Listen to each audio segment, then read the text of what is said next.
Could you please tell me which app you use to listen to audiobooks? പറയാലോ, ഞാൻ ലിബി എന്നൊരു app use ചെയ്തിട്ടാണ് audio books കേൾക്കുന്നതും ഈ ബുക്സ് വായിക്കുന്നതും. ലിബി കംപ്ലീറ്റ്ലി ഫ്രീ ആണ്. ബട്ട് ലിബി യൂസ് ചെയ്യാനായിട്ട് ഓവർ ഡ്രൈവ് സർവീസ് ഉള്ള ഏതെങ്കിലും ലൈബ്രറിയിൽ നിന്നുള്ള ലൈബ്രറി കാർഡ് ആവശ്യമുണ്ട്. ഈ ഓവർ ഡ്രൈവ് സർവീസിനെ കുറിച്ച് എനിക്ക് കൂടുതലൊന്നും അറിയില്ല.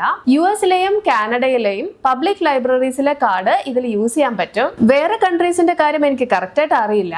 ഡൗട്ട് ഉണ്ടെങ്കിൽ നിങ്ങൾക്ക് ലിബി ആപ്പ് ഡൗൺലോഡ് ചെയ്തിട്ട് nearby library locations search ചെയ്ത് നോക്കാവുന്നതാണ്. എന്റെ US ലൈബ്രറി കാർഡാണ് ഞാൻ ആ ലിബിയിൽ യൂസ് ചെയ്യുന്നത്. ലിബിയുടെ പ്ലസസ് പറഞ്ഞു കഴിഞ്ഞാൽ ഇതിൽ മൾട്ടിപ്പിൾ കാർഡ്സ് ആഡ് ചെയ്യാനായിട്ട് പറ്റും. ഓഡിയോ ബുക്സ് ഓഫ്ലൈൻ ആയിട്ടാണെങ്കിലും നമുക്ക് കേൾക്കാം. ഈ ബുക്സ് എടുക്കുന്നതും കിൻഡിലിൽ വായിക്കാനായിട്ട് പറ്റും. സൂപ്പർ ആണ് മൊത്തത്തിൽ. ലിബിയുടെ ഒരു മൈനസ് പാർട്ട് എന്താ വെച്ചാൽ ഇത് ലൈബ്രറി സിസ്റ്റം വർക്ക് ചെയ്യുന്ന പോലെയാണ്.